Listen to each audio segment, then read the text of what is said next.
Good evening, everyone. This is our first hybrid meeting. Kind of weird.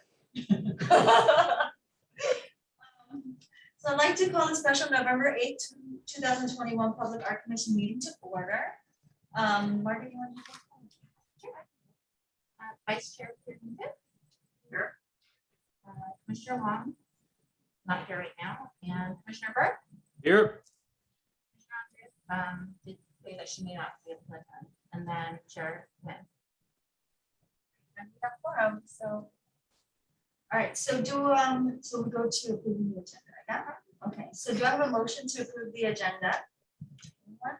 So moved. Anyone second? Okay. All in favor? Aye. Okay. Awesome. Do we have any public comments? So then we'll move on to communications then. Margaret, City Council liaison. Oh, sorry.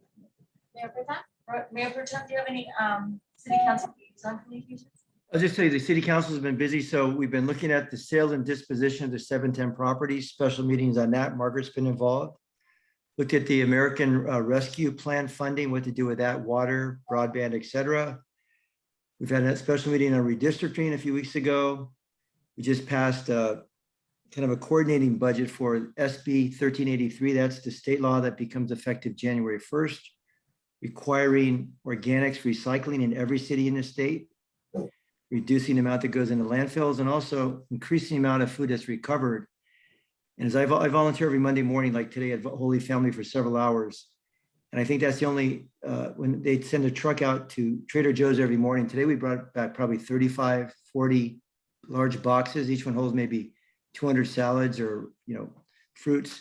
I think only Trader Joe's is actually recycling, giving the food. The rest, it's gonna be a huge issue in the San Gabriel Valley. So we're joining a group of 15 cities to try to coordinate it, but that's got to be reduced. Saturday, we had a huge event at Garfield Park involving electric leaf blowers, equipment, and Senator Portantino was there for a 6-mile bike ride. Been involved in the San Gabriel Valley COG, Council of Governments. I got on their homeless committee. I just organized kind of a tour of the only one in the San Gabriel Valley, the only, they call it a BUC, a Behavioral Urgent Care Center. So it's a mental health center of urgent care. But the problem is it's way out in the city of industry off of the 60, very close to Diamond Bar. It could take an officer almost 2 hours to get somebody there in the evening in rush hour traffic. So we're working on that. We're working with the COG on a number of issues. And we should have some answers actually by January, hopefully funding a Kahoot style program where we have vans with clinicians in it, similar to what they do in Oregon, but a model here in the San Gabriel Valley. So you're really pushing because the Measure H that passed for homelessness at $350 million a year, cities rarely get anything. So really hammering them on that. Thank you, Madam Chair. That's amazing news. Thank you. Next, we have Commissioner Communications. Do you have any communications from commissioners?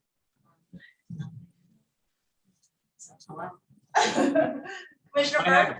I have none, although I commend Councilmember Cacciati on an outstanding report. That was great. Although I have to say, I've been wondering about electric leaf blowers, and I know this is off topic, so I'll kind of let it go after this. But I thought electric leaf blowers were already or very soon in the future for all gardening happening in South Pasadena. We passed the ordinance. I worked on it for a year. It is effective officially October 1st, 2022. We're giving gardeners time to save money up, but there's money at AQMD, Jeff. We've been giving out at $1.7 million. It's running out. We got $30 million in the state budget with Portantino's help. That'll be coming down soon once CARB has rulemaking, and we've applied for another federal airshed grant.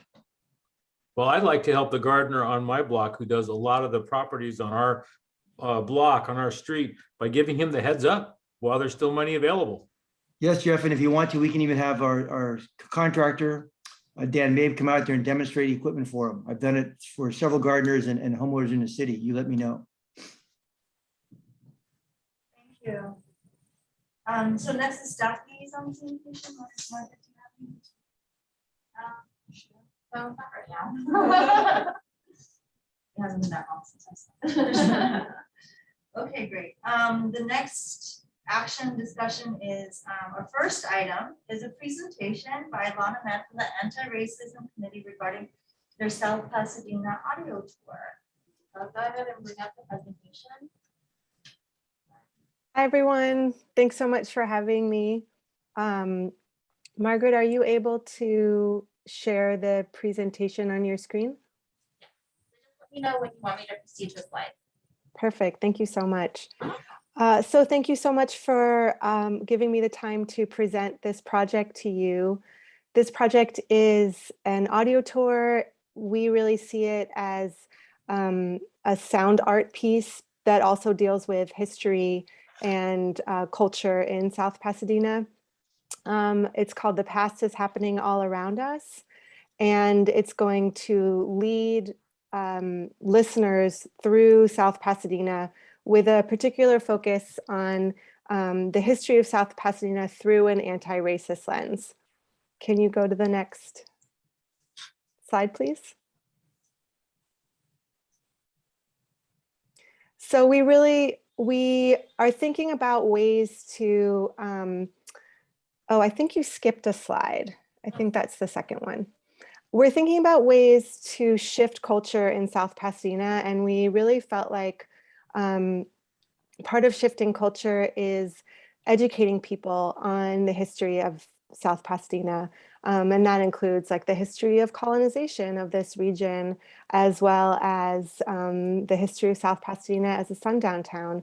So we really saw this walking tour as a way to do that, as a way to share that history with people in a way that's like easy to grasp, that's enjoyable to experience and to listen to.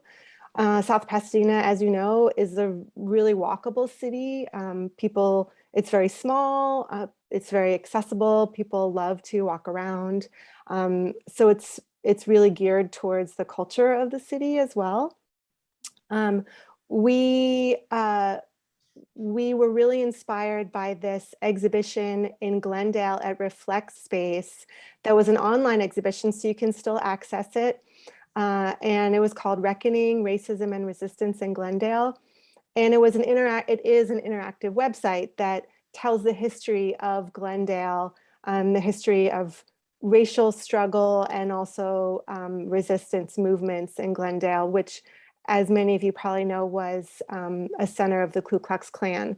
And so in the website, the Glendale website, you can sort of navigate through the city of Glendale through maps, and there's videos and all different ways of storytelling. And so what we thought was we were going to have the audio tour also exist online. And so people can navigate the audio tour virtually, like in their home, but they can also listen to it while they're walking through South Pasadena. And we also imagined there to be different events that would walk people through the city as well, so that people could be walking through as groups and maybe discuss some of the information that's being presented to them. And can you go to the next slide?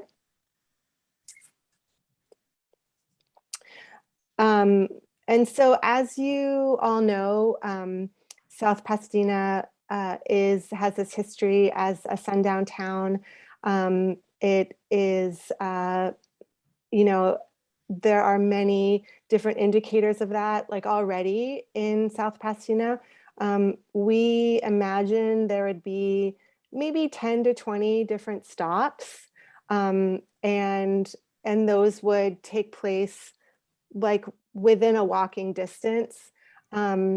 So on the website, there would be a map, there would be all of these different spots where you could listen. We also were imagining using song, using poetry, different ways to transmit the information. And we also wanted to make transcripts of the audio available for the deaf community. So even if you couldn't hear, you could still read the transcripts. And you can go ahead. we want to really include interviews, first person narration in the audio tour. We want to interview current residents, people that have lived here for a long time, even, people that lived here while there was still the sundown town environment here, and just to make people aware of this history, and then tie it into what's happening now in South Pasadena too, with groups like ARC and Care First and Black Lives Matter South Pasadena that are, trying to move the needle, trying to bring up these issues of racial disparity here and make it a more just and equal place for everybody. So we're not exactly, we know a lot of the topics, but we also want to leave some room for conversation and for gathering of stories. We also imagine there being some events where stories are gathered, as well as one-on-ones. And we want to document this process through a social media account, so people will be able to sort of follow along and gain awareness of what we're doing through our posts on Instagram or Facebook or whatever. Can you go to the next slide? So one of the things that we are also interested in doing is having QR codes that are installed throughout the city so that people can, that aren't aware of the project, for example, can scan the QR codes. That would also entail city participation, as well as getting participation from private entities. But we're just imagining people hang out in Orange Grove Park, for example, and seeing the plunge mural and sort of wondering, like, what's the story behind this? And maybe there'd be a QR code that people could scan, and suddenly, they're able to navigate this website and hear the audio episode from that time that narrates that story. And so we just, we're at the very beginnings of this project. There's a group of us from the Anti-Racism Committee that's working on it. And we're bringing this to you because we just also have some questions for you, and we're looking for feedback. So our questions are, like, what sorts of things would you as community members and commissioners like to hear and see in this walking tour?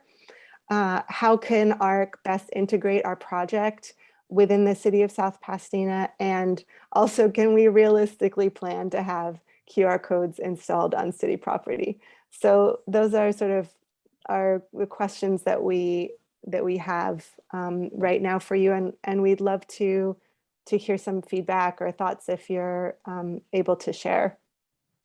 Thank you for your time and for allowing me to present.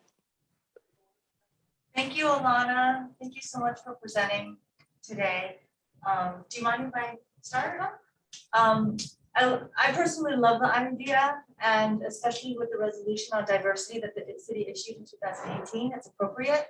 And also recently approving the BLM mural, I feel like we're heading in that direction in terms of public art. So I can answer both as a community member and an arts commissioner that I would love to see this kind of work in public art. And maybe my other commissioners can weigh in on this. There is going to be an opportunity for public art projects that will be outdoors. So for me, I would like to see this manifested in terms of like public art projects as well. And I know your work, and I can see that happening in alignment with the listening tour, but maybe something visual. And I love the interactive part, and that would be my feedback, to see this as an opportunity for that. Yeah. Commissioner Burke and Trinity, you have any? No, I think it sounds like a tremendously powerful and timely project. So this is kind of amazing to hear about your plans for it.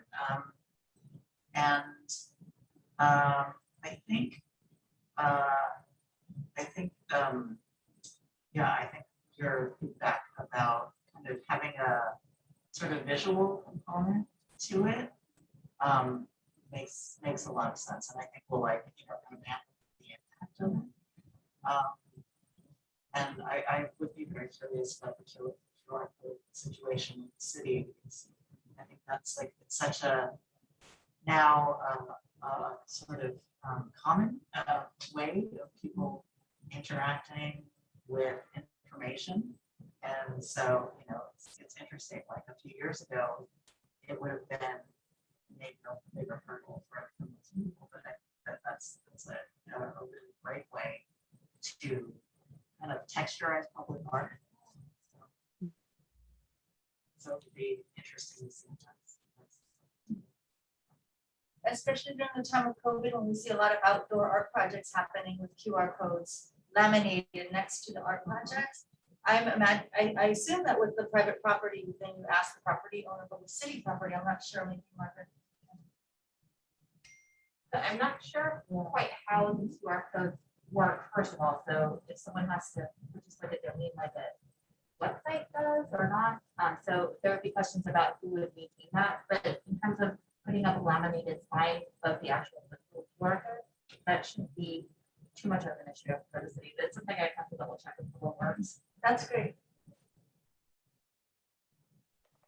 I certainly appreciate the direction that this project is going in, and I have to say I look forward to hearing some of the specifics about stories that are uncovered, or you know, tales that are told about things that have happened in the city. I think it's certainly moving in the right direction. I certainly wouldn't want to dwell on that, because I think we're a very forward-looking city, and I hope that you know, moving forward, you know, living together comfortably and with justice seems to be a goal that we all share. So I'm hoping we go there. Mayor Pro Tem, do you have any feedback?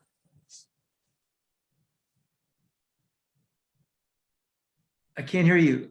Margaret, I have to say that your speaker coming out of that conference room, it is kind of garbled and really a little difficult to understand you. Sorry. No, it's not you Almost. personally, it's just the microphone. Do we have any other feedback to give to Alana or questions? Are you talking to me? I'm not sure who's talking. So Chair Wynn was just asking if you have any additional questions or comments for Alana regarding the proposal to do the audio tour. No, I kind of agree with Jeff 100%, ditto. And I actually read one of, I think he's my neighbor, Felix. I forget his last name. There's about 8 houses down. And he grew up here, I guess, as a Latino in the 50s or 60s. So it's a very interesting story. I've spoken to him about it a couple of times. So yeah, I think it's a great project, but I'm with Jeff. You know, we've got to really focus also on the, since a lot of us weren't here or part of that, a lot of us are immigrants, that we move ahead. But I agree. I think it's exciting. It'd be interesting to get like also some of the really background history when you go down into the Arroyo about the Tongva and Gabrielino tribes also. Yeah, that'd be really interesting. I just was reading, we had a presentation at the COG from somebody from National Parks. They're doing something with the Anza Trail that goes through La Monte through the San Gabriel Valley, and all this stuff that was happening. The Spanish were here, you know, is kind of all this stuff going on the East Coast during the American Revolution. A lot of stuff was going on here with the Spanish and the Indians and what happened. So that'd be interesting to get that background. Thank you. Thank you so much. That's all really helpful feedback to hear. And I'm going to bring it back to the group of folks that I'm working with. And yeah, we'll definitely keep you posted. But thank you for giving me the time to present and for all the helpful feedback. Thank you, Alana. And just keep your eyes and ears open for the RFP that's coming out for public art projects soon. Great, sounds good. Thanks, I'm going to sign off. Bye, thank you. Bye. Great, so the next item is the Civic Center Art Gallery request for proposal. Yeah. Did you all get to see did we distribute the RFP? Yeah, so the RFP is attached as part of the staff report. So if you guys can take a look at it. So I did speak with the city attorney about this, and he advised that we take this back to the city council for authorization.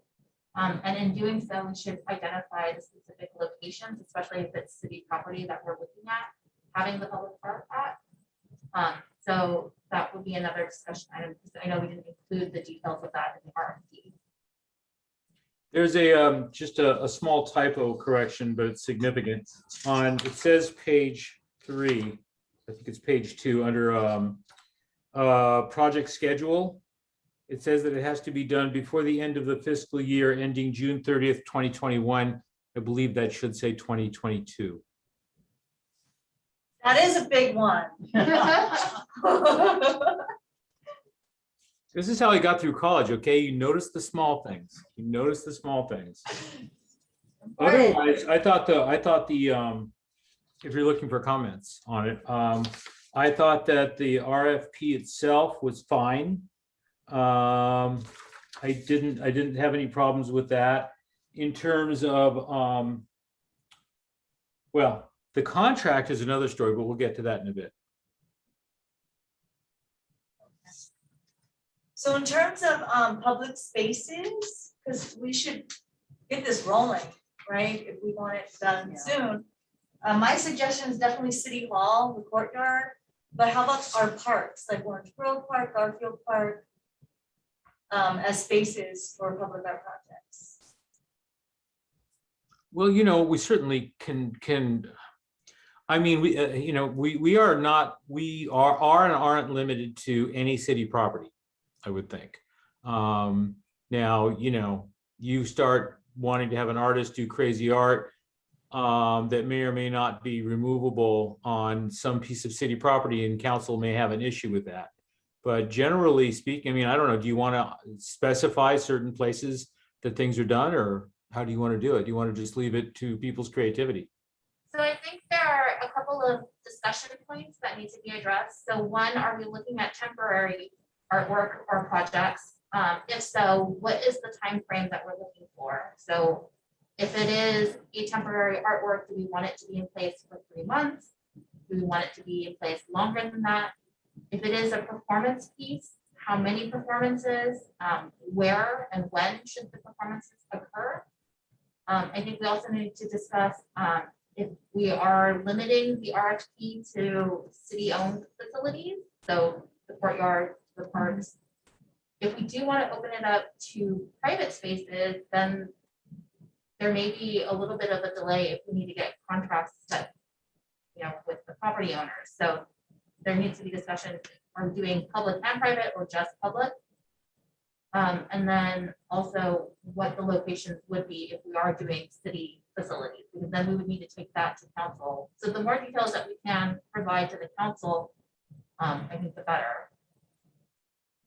That sounds fine, though I have to say that whether you're dealing with a private property owner and the city attorney, or whether you're dealing with city council and the city attorney, nothing moves quickly in this town. And anything that has to go through the city attorney could take a very long time. So maybe it would be nice if we did identify just a few spaces that we thought were pretty non-confrontational and just started the clearance process now with city government in order to expedite this whole thing, because you know, our experience with city attorney is it's like molasses. So, Not to speak ill of anyone, but just that's what it is. You've been recorded. so we're talking about, we're talking kind of about 3 different opportunities, right? So it probably would make sense to suggest at least 3 spaces. And if they're, you know, I think the courtyard is a natural one. I guess we could identify, you know, we can name other parks maybe, like, I don't know, if the area, if we're talking about the eclectic, right, which has programming up and down Mission, maybe could the area, the green area where like, yeah, like by So, the train station. yeah. The gold line. From what I've heard, I've only spoken briefly with Lori at the chamber about this, but from what I've heard, there aren't going to be any big venues on Mission. The only thing they're going to do is close down Meridian, same place they do the farmer's market, and that's gonna kind of be it. Is that what you understand, Margaret?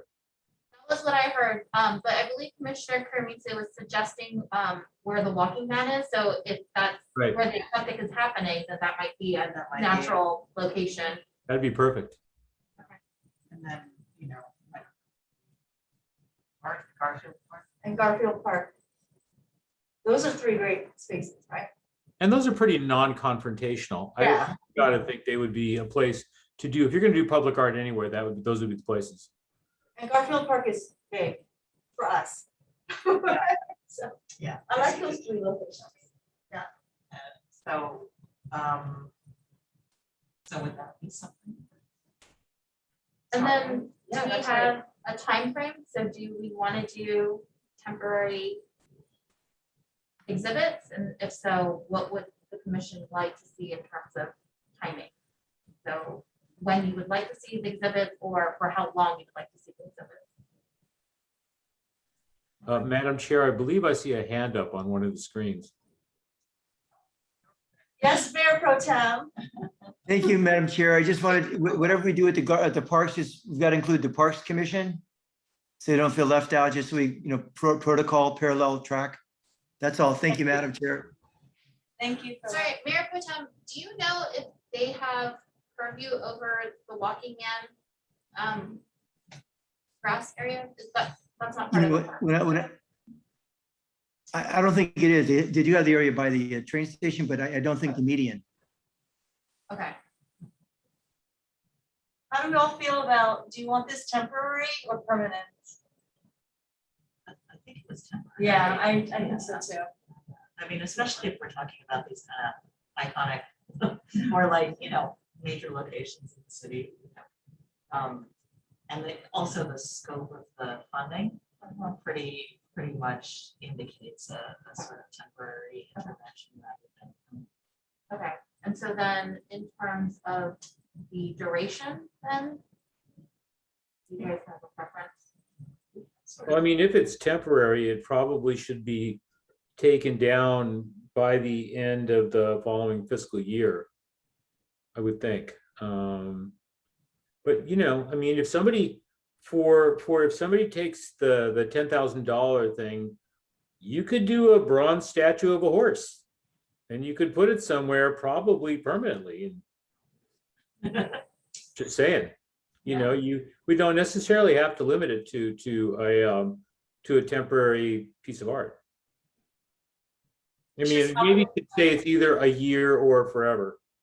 And forever is a problem because you've got to maintain it, but. So I think up to a year.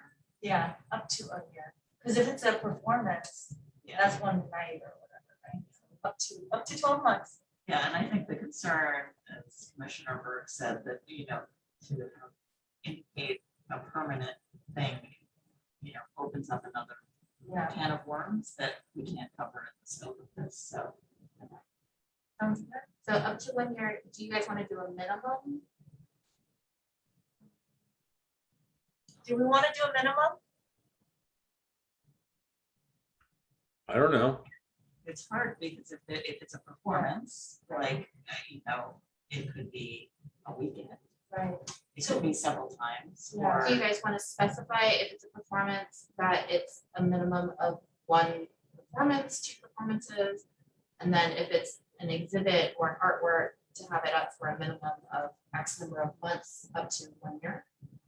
Well, honestly, rather than us being a little bit demanding of the artists, why don't we let them come to us with a proposal that something will last this long or that long? And I'm not sure that arbitrarily demanding certain timeframes is in the best interest. I think it's helpful to be flexible. Can we do that? You can do that. The only reason why I'm asking for more detailed information is that if we take this item to council for the December 1st meeting, basically what we would get is authorization to, 1, move the funds from the Civic Center Art Gallery to then repurpose it for this. And then 2, if we can get authorization for the location in advance, then that would be one less thing to do after we get the proposal. So I was hoping that by doing so, we could make it a little bit more efficient so that we don't have to go back to council and say, at this specific location, we want to do X for this amount of time. Yeah, I mean, I think the way the call is structured, we're trying to be as open as possible, right? Because we don't know what we're gonna get, and we wanna, have, performers, maybe, do whatever, right? So, leaving it as open to, all the creative people in the community. But, would it be helpful just to have these locations and say that, because we don't know what we're going to get, we can't, I mean, we have to have a specific time. Yeah. And if we do, then people will have something in, it kind of Limit. will, limit the proposals. But we should specify that it has to come down at the end of that fiscal year. Yeah. And that's- No more than a year. Yeah, no more than. So end of this fiscal year means it ends by June 31st, June 30th. 2022. 2020. Would it be, oh, okay, so, It'll be this coming June. it would be like, Yeah, so that it has to be taken down. Right? Are we good? Yes, I keep dropping in and out, but we're good. Hey, Margaret, Yes, Margaret? sir. Just one thought, and if we do it at Garfield Park, just from prior history, when there was efforts to, maybe put the float there for a few months, or, put a little, we were gonna put some more, maybe more of a permanent thing into the park, the residents really objected. So whatever's at Garfield Park, because it's surrounded by homes, and a lot of people are very, very participate, very, very concerned about what happens at the park. Just, it'd have to be maybe a couple meetings where we send out notice to everybody that lives within like 500 feet of the park. Just the way I don't get a call at the 11th hour that, there, 20 people show up at a council meeting opposed to something at Garfield Park. Just a lot of outreach if there's something at one of the parks. Thank you. I think we covered everything, right? Margaret? Did we cover- I believe Commissioner Burke wanted to discuss the contract. Let's talk about the contract just for a moment, shall we? Okay. Let me say that first of all, it's very long, okay? And I realize this is a general purpose contract that the city uses for purchasing all kinds of things. Although a lot of these things are not specific to what we are doing at hand. And by that, I am specifically talking about section 5.3, section 6.3, section 6.4. Those are all about if we were doing a time and materials budget, if we had subcontractors that we were paying separately. This is a flat fee deal. And it would really be, in the best of all worlds, it would be nice if city attorney could just come up with flat fee sort of wording that would make the whole thing a lot simpler.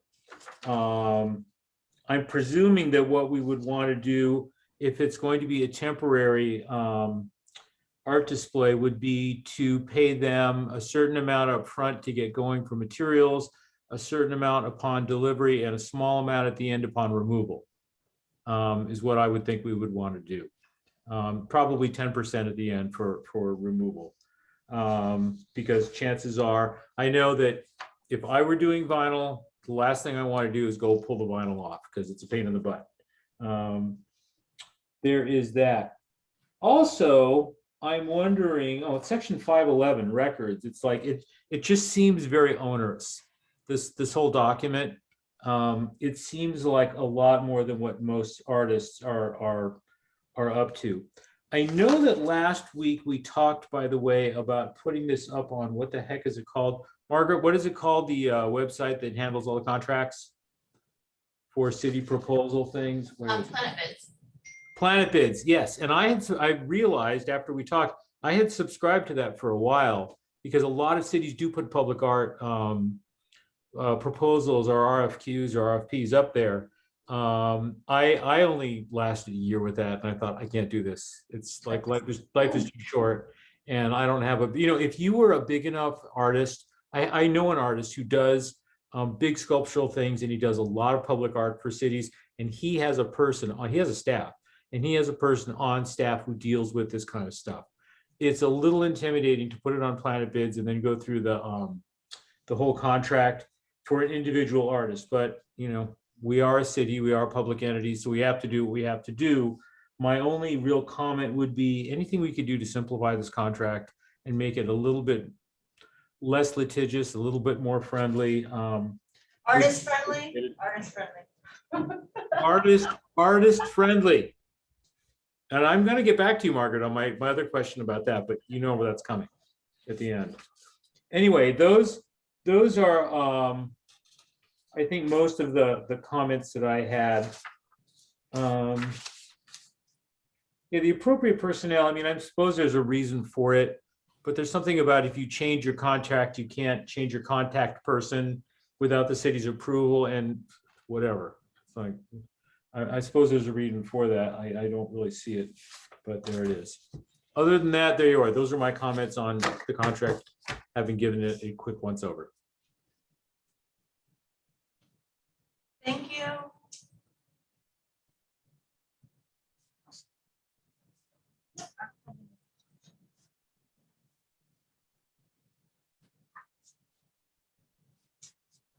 I'm just thinking about my contracts that are like 100 pages.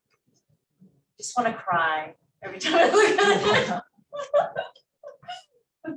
Especially with this, any government agency. Yes. County, city, there are clauses.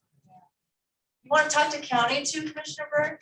I'm sorry. You want to talk to LA County too and let them know? No, I probably should, but no. Have you ever gotten, Fung, have you ever gotten any projects from off of Planet Bids?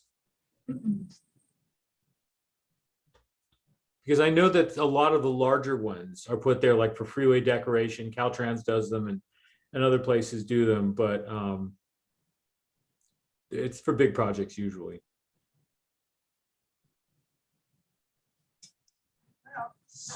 Do you guys want to make a recommendation that I can then present to the council? Yes, I think, so we're gonna make a recommendation for Margaret to present to council the 3 locations. The up to 12 months time Well, frame, up to the end of the fiscal year. end of the fiscal year time frame, and the recommendations Commissioner Berg made about the contract. Does that sound good? Sounds good to me. And then also just recommending that the council repurpose the funds for the RFPs. Yes. Most importantly, that should be number 1. Okay. Is there anything else? And on that matter, no. Okay. Well, then that concludes the agenda. And do I have a motion to adjourn the meeting? Before we adjourn, just a quick follow-up, Margaret, have we had any forward progress with getting the resolution in front of City Council that says that City of South Pasadena is an artist-friendly city and follows the Art in America, the Artists in America's best practices? Where are we with that? I'm still working with the city attorney on that, but we will get it to the city council. Let's see, foot stuck in molasses, is it? I think we should invite him back. Put him in the hot seat. Good. That was all I have. Anything else? No. I think we're good then. I think we covered everything. And just a reminder, we are canceling our regular meeting this month unless you guys want to meet before Thanksgiving. And then we're also canceling our regular meeting in December, but we're doing the special meeting in December on December 7th at 6:30. And that works for everyone, correct? Yes. Our regularly scheduled. Our regular scheduled meeting for November, I believe, was November 23rd. So it would be the Wednesday before, it would be the day before Thanksgiving. And we're canceling. So we're canceling that. And then our regularly scheduled meeting for December was December 22nd. And so due to the holidays, I think the consensus was to cancel the 22nd. And then to do the special meeting on December 7th, is that Yes, December 7th. Yes. There was lots of back and forth, but now. Yeah, so December 7th at 6:30. Okay. I just wanted to remind everyone. Did you calendar that? Got it. Okay. All right. So do we have a motion to adjourn? Move to adjourn. All right, A second. all in Aye. favor? Aye. Thank you all. Have a good See you. night. Have a happy Bye, Thanksgiving. pictures. Bye, Margaret. Bye, Jeff. Bye. Bye. Bye.